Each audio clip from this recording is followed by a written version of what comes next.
Bien, alors je suis Mohamed Nda, sociologue écrivain, président du groupe Afrique Émergence Communication, et je suis l'auteur de l'ouvrage consacré au président Recep Tayyip Erdogan, lequel ouvrage est l'objet de notre rencontre de cet après-midi. Cet ouvrage est arrivé par plusieurs raisons.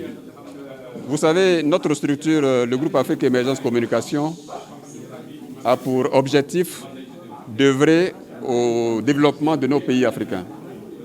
Et ce développement peut se faire sous plusieurs conditions. L'une de ces conditions que nous défendons tous ici en Afrique, c'est la bonne gouvernance. C'est-à-dire que nous ayons à la tête de nos pays des dirigeants qui répondent à nos conditions, et à nos aspirations et à nos attentes.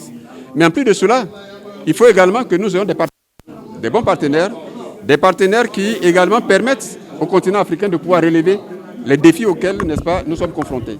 Et parmi ces partenaires, il apparaît aujourd'hui que la Turquie, sous le magistère du président Erdogan, répond à nos attentes. Et nous avons estimé qu'il était important de magnifier cela. Il répond à nos attentes sous plusieurs angles. Sur le plan économique, sur le plan militaire, sur le plan humanitaire, sur le plan éducatif. Nous pensons que tout cela ne doit pas nous laisser indifférents. Il était donc important de signifier le caractère particulier de cette relation avec la Turquie sous le magistère du président Erdogan. C'est pour cela que nous avons intitulé cet ouvrage « Recep Tayyip Erdogan, l'ami de l'Afrique ». Alors déjà, vous lancez une campagne pour ça sans réélection. Oui, naturellement, l'apparition de cet ouvrage dans ce contexte actuel est suffisamment révélatrice de notre souci. Le président Erdogan réélu à l'occasion de la prochaine élection présidentielle en Turquie. Parce que comme je l'ai dit, nous, Africains, nous avons des préoccupations, nous avons des attentes. C'est d'avoir des partenaires qui nous permettent d'avancer et de répondre, n'est-ce pas, à nos préoccupations. Et en la matière, le président Erdogan répond à nos préoccupations et à nos attentes. Il est donc tout naturel qu'il soit réélu.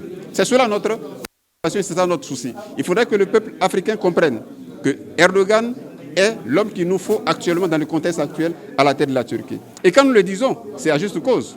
Vous le savez tous, le rôle que le président Erdogan joue actuellement dans l'intérêt des pays africains à travers les investissements qui sont faits, n'est-ce pas, par les entreprises turques sur notre continent. Il s'agit également pour nous de reconnaître qu'aujourd'hui, dans la résolution de la crise russo-ukrainienne, c'est le président Erdogan, grâce à qui nous avons pu bénéficier des conditions pour, n'est-ce pas, la fourniture des céréales dont l'Afrique avait besoin. Il faudrait que les gens le sachent. Donc voilà autant de raisons pour lesquelles le président Erdogan représente beaucoup pour nous. Je voudrais quand même que cela soit reconnu et il soit donc réélu, de sorte qu'on puisse continuer avec lui dans l'aspiration de nos pays au bien-être.